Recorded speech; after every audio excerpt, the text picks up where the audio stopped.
오늘 우리 K증시는 코스피가 오전에 2,500선이 깨지고 코스닥은 어제랑 앞서 하락폭이 총 4%에 육박할 정도로 정말 블랙 프라이데이가 될 뻔했는데 겨우 블루 프라이데이 정도로 만회를 했습니다.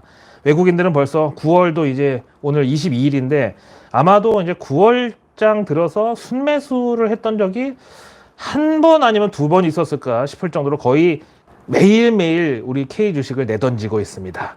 사실 오늘 새벽 뉴욕 증시가 뭐 FOMC 이틀째 여파로 인해서 하락한 것도 있지만 사실 미 국채 10년물 금리가 심리적 저항선인 4.5%를 마침내 오늘 우리 개장 초에 넘어가 버렸던 게 투자 심리 냉각에 더 큰 영향을 미쳤습니다. 바로 이 미국채 10년물 금리 4.5%면은 지난 그 2008년 미국 금융위기 직전 수준 그 금리고요. 이걸 심리적으로 아니면 뭐 정서적으로 우리 금융시장에 비유하면은 IMF 때 환율 2,000원 그 레벨하고 비슷합니다. 아니 근데 뭐 미국이라는 기축통화국이 뭐 국채 이자를 못 갚을 일이 설마 일어나겠냐. 그냥 또 윤전기 돌려가지고 그냥 달러 찍어내면 그만 아니냐라고 하기에는 이렇게 미국채 10년물이 4.5% 이자율이면은 이게 이제 회사채 시장에서는 트리플 B 등급, 이게 이제 기업들의 회사채 신용 등급에서 가장 많은 비율을 차지하고 있는 등급인데 이 트리플 B 등급 회사채 금리는 최소 8% 이상 쳐줘야 수요가 붙습니다. 그럼 현재 회사채 트리플 B 등급 기업들 중에서 영업이익률 8% 이상 나오는 데가 얼마나 있겠습니까? 그럼 그냥 맨날 밑지는 장사 하는 거예요. 이자 대주다가 끝나는 거야. 미국 제조업 평균 영업이익률이 6.5%고요. 우리 K증시에서는 현대차가 7.5%, 삼성전자가 6%, 그리고 지금 그 배터리 신도분들이 거의 공동 운명체로 삼고 있는 에코프로는 영업이익률 5%대입니다. 그럼 이제 회사채 발행 안 하면 되지 않냐. 어차피 K증시에서는 다 유상증자로 먹고 사는 기업들인데 그럼 그 주식 물량 그거 다 누가 다 받아주고 누가 사줍니까?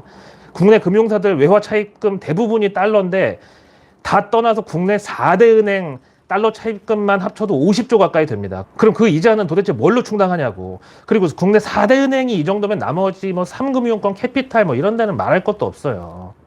런하 반갑습니다. 중국 국경절 연휴 우리 그리고 추석 연휴 맞이해가지고 중국 유커들 좀 제발 우리나라 많이 와가지고 우리 대한민국에서 지갑 좀 활짝 열라는 주술적인 의미로다가 오늘은 중국 부자 코스프레로 제가 옷을 입어봤습니다. 그나마 오늘 우리 K증시, 코스피, 코스닥 둘 다 저점 찍고 반등을 했던 거는 전적으로 일본 중앙은행의 금리 동결과 YCC, 즉 채권 수익률 컨트롤 유지하겠다는 결정, 그리고 그것도 BOJ 정책위원 9명이 만장일치로 이 결정을 했다는 이거 이제 덕분이었습니다. 안 그래도 요즘 일본 소비자 물가가 지난 잃어버린 15년 이후 가장 높은 3%대 넘게 쭉 유지가 되면서 더 이상의 그 아베노믹스 두 가지 화살 있죠. 양적, 질적 완화. 이거는 이제 무리 됐어요. 그래가지고 이제는 정말 출구 전략을 마련해야 된다. 그러니까 이제 제로금리를 탈피할 준비가 필요하다는 그런 이제 시점에서 그나마 천만다행으로 금리도 기존대로 동결에다가 이제 장기 금리는 계속 제로고 또 단기 금리는 마이너스 0.1%. 그러니까 이제 이 말은 일본은 입출금 통장에 돈을 넣어 놓으면은 이자는커녕 보관비를 떼간다 이거죠. 이걸 유지했고 그다음 또 중요한 게 일본 중앙은행이 여기는 직접 채권 시장, 외환 시장도 아닌 주식 시장에 개입을 해가지고 12조 엔, 우리 돈으로 한 100조 규모의 ETF 매입을 직접 해왔는데 이것도 한도를 그대로 유지한다고 결정했습니다. 정말 오늘 만에 하나 BOJ가 금리 인상 혹은 주식시장 ETF 매입 종료 요 둘 중에 하나라도 나왔으면 진짜 오늘 장중에 미국 나스닥 선물부터 우리 K증시 그리고 중국 홍콩까지 다 완전히 개박살 날 뻔했는데 다행이었다 이거죠. 근데 이렇게 일본은 중앙은행이 외환시장, 채권시장도 아닌 주식시장에 직접 개입해가지고 이렇게 ETF 매수를 해가지고 증시를 받쳐준다고 했는데 이게 이제 또 나름 역사와 전통이 있는 제도인 게 그 미국에서 87년 10월 19일 잊어버리지도 않는 그 유명한 블랙 먼데이 참 그날 하루에만 그 월스트리트 빌딩가에서 몇 명이 뛰어내렸다든가 하여튼 그런데 하여튼 그때 당시에 일본의 대장성 지금 우리로 치면은 뭐 기재부에서 일본 증권사 빅4 대표들을 호출했습니다. 그게 이제 다이와 노무라, 야마이치, 니코 이렇게 이제 4개사였는데 당시 이제 이 CEO들 다 불러가지고 수단과 방법을 가리지 말고 주가 부양하라고 어떻게든지 방어해야 된다. 미국 블랙 먼데이 따라가면 이제 전부 다 자결해라. 막 이런 식으로까지 얘기해가지고 그때 당시에 그 빅4 증권사들이 큰손 고객들한테 우리가 원금 보장 각서, 신체 포기 각서 써주고 자크 열고 다닐 테니까 무조건 팔지 말라고 이렇게 주가를 방해했었죠. 방해했었다네. 나도 모르게 본심이 나왔네. 주가를 방어했었습니다. 근데 그게 이제 독약이 돼가지고 사실 미국처럼 적당한 수준에서 버블 꺼지고 한번 털고 깍 소리 하고 갔어야 되는데 일본은 그걸 어떻게든지 억지로 방어하려다가 그냥 그 증시격은 아시죠? 진정한 하락장은 비명 소리가 아닌 한숨 소리와 함께 온다.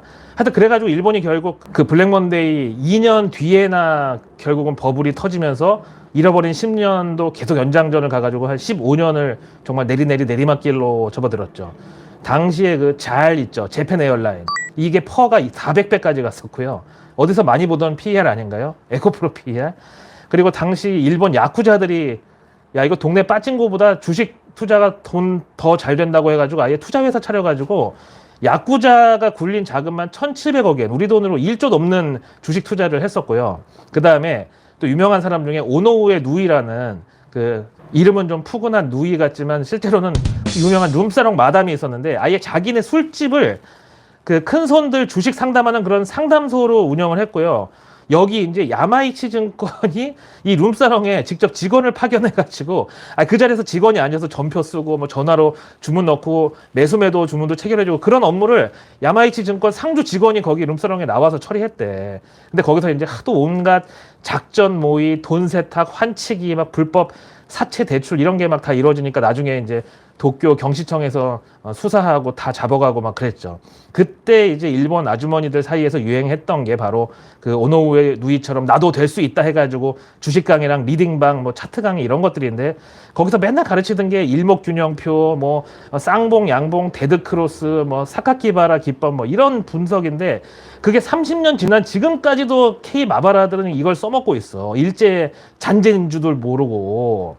근데 당시 일본에는 유동성이 너무 많이 흘러 넘쳐가지고 뭐 그냥 주식시장만 그렇게 미쳐 돌아갔던 게 아니고요. 예를 들어서 이제 게이오대 졸업하고 뭐 노무라증권 신주쿠 지점에 신입사원으로 갔던 사람이 연봉 2천만 엔을 받았다는데, 그러니까 우리나라로 치면은 게이오대는 연세대 정도, 그리고 이제 노무라증권이면 삼성증권 압구정 지점 정도에 간 거지. 근데 일본은 그게 90년대 초반이니까 그때 우리나라는 소나타가 한 1,200만 원 하던 시절이거든요. 그러니까 그때 2천만 엔이면 지금 환율로 뭐 1억 8천 정도 되지만 실제 화폐 가치로는 아무리 인플레이션이 계속 뭐 멈춰 있었다고 해도 지금의 한 2배 정도?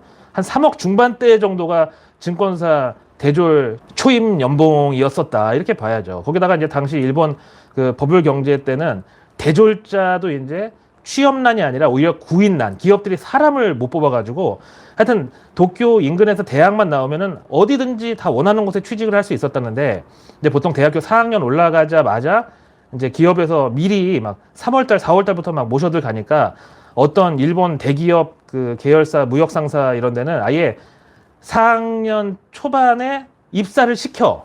그 다음에 이제 학교 갈 필요 없어. 너 이제 입사, 취업 먼저 했다 이거야. 그 대신에 이제 이 학생을 다른 기업에다 뺏길까봐, 이 학생이 더 좋은 조건에 면접 보고 다니고 이럴까봐 아예 입사시키자마자 하와이 같은데 장기 휴가를 줘가지고 야 어차피 회사에서 체재비하고 용돈 다 대줄 테니까 거기서 한 1년 놀다가 다른 데서 아예 연락 못 받게 너 채가지 못하게 그렇게 격리시켜 놓은 다음에 그 다음 년 2월 달에 이제 보통 졸업식 하니까 그때 맞춰서 일본에 귀국하게 하고 그 졸업식 끝나고 출근하는 이런 식으로 대졸 신입 공채를 했었대요.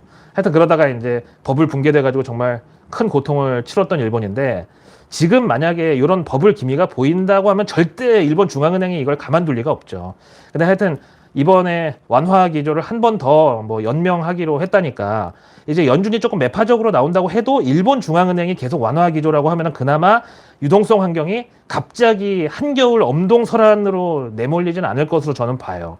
대신 이제 일본이 엔화 가치 방어는 계속 해야 되는데 그러려면 이제 달러가 필요하고, 그럼 그 달러는 이제 어디서 조달하냐? 바로 이제 미국채 팔아가지고 충당을 하는데, 미국 입장에서는 아무리 뭐 전 세계 금융시장 뭐 이런 건 자기네 내가 운전석에 떡하니 앉아가지고 핸들하고 가속 페달 맘대로 하고 있지만 그 저기 운전 교습용 차량처럼 조수석에 탄 일본이 여기도 브레이크가 있거든. 언제든지 브레이크는 밟을 수 있다. 핸들하고 뭐 가속 페달 정도는 미국에서 조정한다고 하지만 내가 네 차를 세울 수는 있다. 뭐 이 정도 되는 거죠. 근데 그럼 이제 우리도 왜 좀 더 적극적인 경기 부양 모드를 유지하지 않냐. 지금 영끌족들 힘든데 왜 계속 금리 동결하고 우리는 한 번 정도 금리 더 내려주지 않냐. 이렇게 따진다면은 글쎄요. 우리하고 일본이 다른 게, 일본은 지난 버블 붕괴 때도 가계 저축 규모가 GDP의 총 10%를 항상 넘었었고요. 또 일본 가계 저축 평균액도 2인 이상 가구당 1,800만 엔 이상, 우리 돈으로 1억 6천 정도 되는데 계속 이 이상으로 유지가 됐었거든요. 거기다가 일본은 이제 일부 뭐 도쿄나 오사카 이런 대도시 주민들 빼고는 정말 절약이 몸에 배 있어가지고 명품 이런 거 사지도 않고, 또 거기는 일반 그런 급여 소득자들, 직장인들이 벤츠 BMW를 막 할부 리스로 막 뽑아가지고 그렇게 잡아 돌리는 경우도 거의 없어요. 제 일본 친구 그 여사친이 있는데, 뭐 얘도 남편도 다 일본인인데, 그 남편이 오사카에서 이제 의사거든요. 근데 이제 시아버지도 의사여가지고 아예 개인 병원 자기네 건물에서 해. 근데 걔는 애가 둘인데도 자전거에 애들 태우고 장 보러 다니고 뭐 그러고 다니는데, 제 주변에 보면은 그냥 남편 일반 대기업 다니고 애도 하나밖에 없는데 육아하고 살림을 병행하려면은 큰 차 필요하다고 막 레인지로버 막 BMW X6 이런 거 막 1억 넘는 거 막 뽑아가지고 타고 다니더라고요. 근데 또 이거는 정말 국운인지 뭔지 모르겠는데, 일본은 왜 지진이 워낙 많아가지고 아직도 현금을 많이 사용하잖아요. 왜냐면은 신용카드 뭐 모바일 결제 이런 거는 지진 나가지고 전기 끊기고 통신 끊기면 다 먹통되니까요. 그래서 이렇게 현금을 쓰는 습관이 또 과소비를 억제해 준다는 분석도 있어요. 아무래도 우리가 이제 밤에 술 한잔하고 술값 10몇만 원 나왔는데 그거 그냥 카드로 그냥 긁는 거랑 지갑에서 현금 10,000원짜리 꺼내가지고 열 몇 장 세가지고 딱 낼 때랑 이게 체감이 완전히 다를 거 아니에요. 그 와중에 오늘도 평화로운 YG 엔터테인먼트 소식으로는 블랙핑크가 블랙펑크가 돼가지고 YG 수급을 완전히 다 빵꾸내 버린 이 와중에 아직도 블랙핑크 멤버 4명의 재계약 관련해서 결론이 안 나고 있습니다. 아니 근데 나가리면 나가리라고 지금 이제는 해줘야 돼. 이거 희망고문 더 이상 안 된다고. 그래서 이제 현재까지 여의도에 나온 소식통에 따르면은 그 태국 출신이자 루이스 비통 아들이랑 사귀는 리사의 경우는 이제 거의 다른 소속사로 이적이 확실시 된 상태고, 또 이제 지수는 역시 다른 소속사로 이적한 뒤에 이제 배우로 활동할 계획이라고 합니다. 그 이유는 뭐 뻔하죠. 하도 YG가 연습생 잡아 돌리고 그러는 거 유명한데, 뭐 물론 성공은 하긴 했지만, 그래서 그런 이제 숙소 생활 벌써 10년 차인데 여기 너무 지쳐가지고 난 이제 워라밸 챙기고 싶다. 근데 이제 솔직히 우리끼리 얘기지만 배우만큼 워라밸 확실하게 챙길 수 있는 연예계 일자리가 또 어디 있습니까? 뭐 말로는 뭐 이틀 연속으로 밤샘 촬영을 했네, 뭐 대본 외우느라고 뭐 불면증이 왔네 어쩌네 하지만, 그렇게 이제 바짝 영화나 드라마 한 편 찍고 나면 그 돈 땡겨가지고 뭐 몇 달이든 몇 년이든 마음대로 쉴 수 있잖아요. 아, 쉬고 싶은 만큼 쉬고 그 기간에는 뭐 작품 계약 안 하면 그만이니까. 하여튼 그래서 이제 지수는 YG를 떠나서 좀 텐션이 적은 소속사로 옮기고 연기에 매진한다. 그리고 제니는 어차피 블랙핑크 내에서는 네임밸류 제일 많이 얻었으니까 나는 솔로로 간다. 그리고 이제 로제만 YG랑 재계약을 한다네요. 근데 누차 말씀드리지만 주식은 위험자산, 특히 K 주식은 모험자산. 그래서 이번에 재계약이 안 돼서 블랙핑크가 깨지는 게 반드시 YG에는 악재냐? 그거는 또 아니라고 할 수 있고요. 아, 물론 지난 2022년 YG 실적에서 80%가 블랙핑크로부터 나왔다는 걸 인정하지만, 그렇다고 너무 무리하게 뭐 최초의 금액 그 찌라시 돌았던 게 계약금 500억씩 주고 재계약한다 이거였거든요. 4명이면은 2천억인데 그러면 이제 YG 영업이익 박살나고, 이제 또 이 연예계라는 게 솔직히 언제 끝물이 올지 모르는데 괜히 그렇게 YG가 무리할 필요는 없다 이거죠. 다음 오늘 우리 K증시 이슈 중에 또 이걸 볼 텐데요. 얼마 전에 이제 쌍용차 인수한 KG그룹, 그래서 이제 쌍용차 이름도 KG 모빌리티로 바꿨는데, 여기서 이번에 최초로 전기차 SUV로 토레스 EVX 출시했거든요. 근데 거기 들어가는 배터리를 이제 그 배터리 추종자 형님들이 발작을 일으키는 중국산 비아디 거 LFP를 장착했다고 그래서 논란이 일고 있습니다. 근데 오늘 그 KG 회장이 발언을 통해 가지고, 아니 중국산 배터리를 쓰더라도 뭐 매국노 이런 소리는 말이 안 되고, 차라리 이렇게라도 가격 경쟁력을 갖춰서 수출을 많이 하는 게 오히려 애국 아니냐, 그게 국가 경제에 더 도움되는 거 아니냐, 이렇게 이제 단호박 모드로 나왔습니다. 그러면서 또 배터리 아저씨가 들으면 환장할 소리를 또 했는데요. 우리가 무시하는 것처럼 그렇게 중국 배터리 기술이 한국보다 떨어지지 않는다는 것을 요즘 내가 피부로 느끼고 있다. 그래서 가격이나 성능이 결코 떨어지지 않는데, 기업의 입장에서 중국산 LFP를 굳이 뭐 애국심 이런 것 때문에 쓰지 말라는 거는 설득력이 없다 이거죠. 그러면서 당연히 국산차에 국산 배터리 장착하면 좋겠지만, 그럼 가격 경쟁력이 뒤처져가지고 유럽 같은 데서 상품성 떨어지고 수출 안 되고 안 팔리고 이러면 더 그게 국가적 손해 아니냐, 이렇게 강조를 했습니다. 그랬더니 이제 여기에 대한 반응은 뭐 이미 저나 우리 구독자분들도 다 이제 예상하신 대로죠.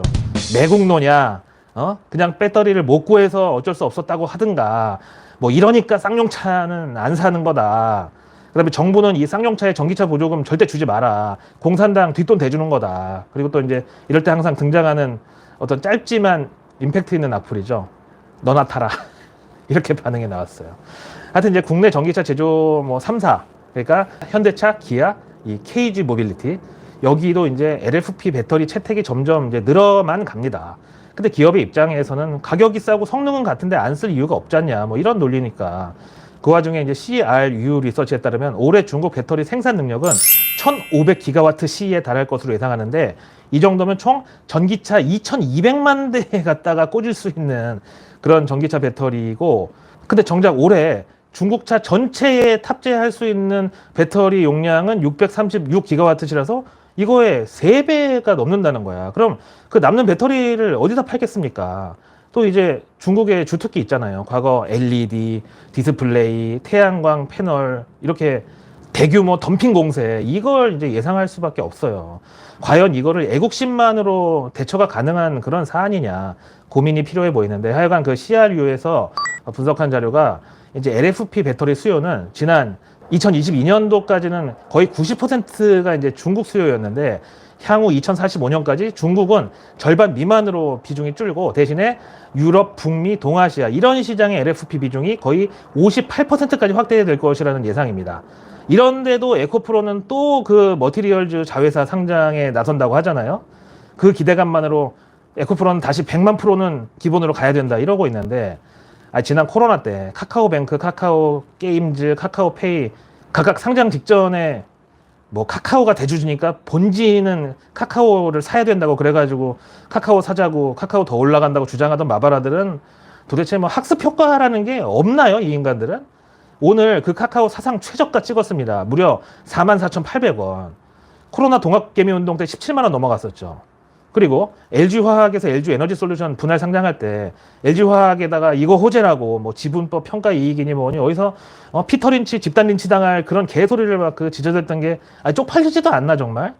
하여간 여의도 길거리에서 대낮에 뭐 마바라 누가 칼부림 당했다 이런 뉴스 막 떠야 그때서야 이제 외국인들이 야 이제 K 증시 좀 정신 차렸구나, 정상으로 돌아왔구나 하고 다시 이제 외국인 순매수 전환하는 타이밍이라고 봐요 저는.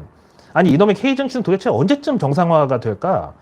미국 유튜브 본사도 지금 상장을 안 했는데 비상장인데 구독자 고작 230만인, 그것도 구독자 99%가 한국인인 내수형 유튜브 채널이 지금 상장을 준비한다고 나서지를 않나. 그리고 심지어 워런 버핏도 지금까지 단 한 권도 주식 투자 관련 책을 낸 적이 없는데, 그러니까 이제 서점에 가서 보면 워런 버핏 이름 붙은 주식 투자 책들은 다 그냥 제3자가 옆에서 보고 그냥 워런 버핏하고 아무 상관없이 뇌피셜로 갖다 쓴 거고, 정작 워런 버핏은 투자 경력 80년에다가 그 기간 동안 전설의 수익률 378만 7,564%를 찍었는데 아직도 주식 투자 기법 같은 책을 단 한 번도 낸 적이 없거든요. 근데 K 마바라들은 뭘 그렇게 지들이 안다고 그냥 유튜브 채널 몇 번 얼굴 비치고 나면은 곧바로 책 써가지고 또 그걸로 약 팔고 다니려고 아주 그냥, 이 마바라들은 왜 이렇게 적당히를 모를까?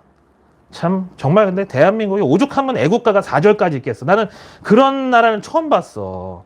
그런 우리 대한민국의 주식시장 브로커들 답죠. 그 마바라들이 하는 짓이.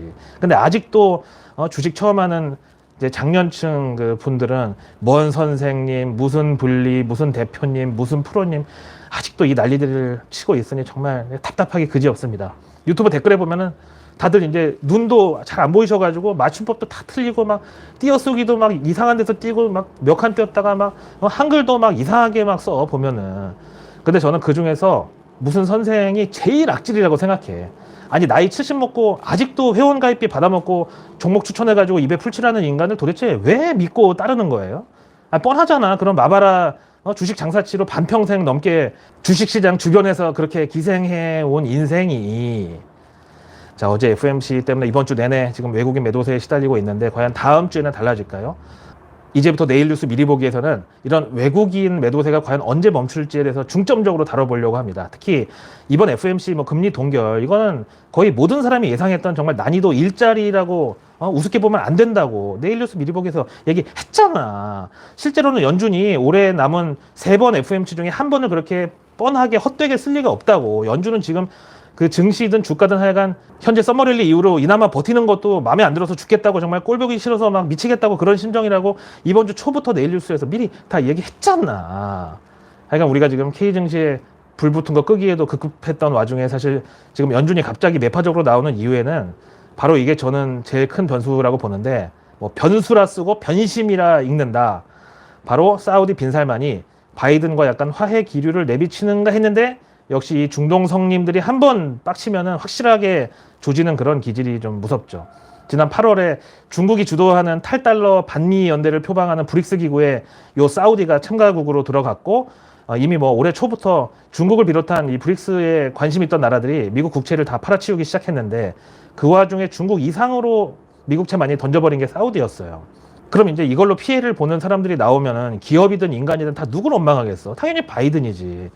요 얘기는 앞에 뭐 보셨으니까 이만 넘어가고. 하여간 근데 이제 FOMC 첫날 백악관이 지금 현재 사우디랑 우리 한미 동맹에 버금가는 군사 동맹을 체결할 가능성이 있다고 발표를 흘린 거, 이거 내일 뉴스에서 말씀드렸잖아요.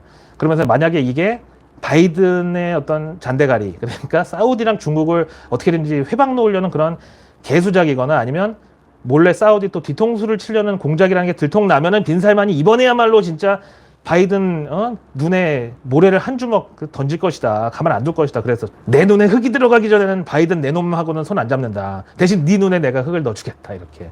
근데 또 갑자기 미국이 이제 핵 개발 때문에 제재 중에 있었던 이란이랑 손을 잡고 원유 생산을 늘리려는 시도가 있다고 워싱턴 정가에 소문이 퍼진 거예요. 뭐 최근에 미국과 이란 간 그 핵 합의를 복원하자는 움직임이 있던 가운데 뭐 수감자 맞교환 그 이벤트도 마침 성사가 됐었고, 또 거기다가 우리 대한민국 그 시중은행에 묶여있던 이란 원유 수출 대금, 이게 60억 달러면 우리 돈으로 거의 8조 원이 넘는데 이것도 이제 미국 측에서 직접 풀어주라고 제재를 일시 해제시켜줬죠. 근데 여기까지는 뭐 바이든의 평화적 외교 노선 뭐 이 정도라고 할 수 있는데, 이게 다 미국이 사우디 대신 이란을 원유 생산 늘리게 해가지고 지금 이렇게 자꾸 올라가는 유가를 잡겠다고, 그래서 사우디를 비롯해서 오페크 회원국들 뒤통수를 치려고 한다는 걸 지금 사우디 빈살만 왕세자가 냄새를 맡아버렸습니다. 이제 이란이요, 세계 5위 산유국이고 석유 매장량 기준으로는 중동에서 사우디 다음 이제 두 번째로 원유 생산 능력이 큰 국가거든요. 그래서 만약에 사우디가 원유 감산을 계속 하더라도 이란이 늘리면 된다. 이게 바로 이제 바이든 표 잔대가리였는데, 이걸 이제 빈살만이 알아차렸는데 당장 가만히 있겠습니까? 바로 오늘 이제 치고 나왔는데, 이례적으로 빈살만이 미국 보수 언론 그 폭스뉴스와의 인터뷰에서 그것도 정말 이례적으로 First ever all English interview라고 써 있죠. 처음부터 끝까지 완전 영어 인터뷰를 진행했다 이거야. 여기서 바로 이제 미국은 물론이고 전 세계인을 대상으로 바이든이 얼마나 형편없는 놈인지 그걸 이제 공격하겠다는 의도죠. 그러면서 말하기를, 만약에 이란이 핵 개발에 성공할 경우 사우디도 핵을 가져야겠다고 폭탄 선언을 한 거야. 근데 이거는 단순히 뭐 이제 사우디는 수니파, 이란은 시아파 이렇게 돼서 이제 우리로 따지면 예전 경상도 전라도처럼 서로 뭐 대척 관계가 있기 때문이 아니에요. 만약에 그랬으면 진작에 사우디도 핵 개발을 시작했겠죠. 그러니까 지금으로서는 이제 이게 미국의 입김이 작용하는 상황에 대해서 빈살만이 나 가만 안 있겠다 이런 뜻이고, 이제 바이든은 이란은 지금 핵 개발을 거의 한 95% 정도 완성을 이미 했기 때문에 이걸 미국이 막는다고 뭐 100% 도달 못할 리가 없다. 시간 문제다. 그래서 요거를 그냥 용인해 주는 대신에 그럼 원유 증산으로 이제 딜을 치려고, 그래서 이제 사우디 감산을 무력화시키려는 이런 시도에 대해서 그럼 사우디도 핵을 가져야지라고 이제 빈살만이 이제 역공을 펼친 거예요. 그러면서 우리는 이스라엘과의 관계 증진도 뜻이 있다고. 이제 지금까지는 중동 국가들이 그 팔레스타인 빨리 독립국가로 인정하라 그러면서 이스라엘하고 완전히 뭐 적대시까지는 아니더라도 어쨌든 뭐 비협조적일 수밖에 없었고, 그래서 만약에 이제 이스라엘하고 뭐라도 하려면은 늘 미국이 중간에 끼든가 아니면 뭐 미국 허락받고 해야 됐었는데, 앞으로는 우리 사우디가 이스라엘하고 직거래를 트겠다. 그래서 지금까지는 이제 이스라엘도 중동 핵 확산에 대해서 반대 입장이었지만, 야, 그거는 미국 쪽 니네 그 사주 받아서 그런 거고, 우리 사우디랑 직접 얘기해보면 또 다를 수도 있잖아. 입장이 바뀔 수 있잖아. 이렇게 바이든에게 이제 치욕을 선사한 거예요. 그것도 워싱턴 정론지 폭스뉴스에서 전 세계인들이 들으라는 듯이 영어로다가. 이 소식에 오늘 아시아 장중에 브렌트유가 다시 급등을 했고요. 사실 FOMC 이후에 이렇게 고금리 오래가면은 뭐 경기 침체 올 수 있다. 이런 것 때문에 유가가 조금 조정을 받다가 빈살만의 저런 역공 한 방으로 오늘 우리 장중에 브렌트유 다시 $94 뚫어버리면서 급등이 나왔습니다. 자, 오늘 하루도 고생 많으셨고요. 저는 일요일 저녁 7시 내일 뉴스 미리 보기, 그리고 월요일 저녁 8시에는 항상 라이브로 한 주 뉴스 미리 보기 통해서 일주일치 뉴스를 아예 한꺼번에 전해드리는 그런 순서를 준비해 놓고 기다리겠습니다. 그러니까 이제 주말에는 제발 그놈의 MTS, HTS 주식창 이런 거 보지 마시고 가족들과 행복한 시간, 그리고 내 자신을 위해서 시간을 좀 쓰시길 바랍니다. 사실 돈 버는 것도 다 행복해지자고 편하게 먹고 살자고 하는 건데 왜 그렇게 스스로를 괴롭히면서 꼭 주식 투자를 해야 됩니까? 그럼 저는 이만 물러가겠습니다. 항상 고맙습니다.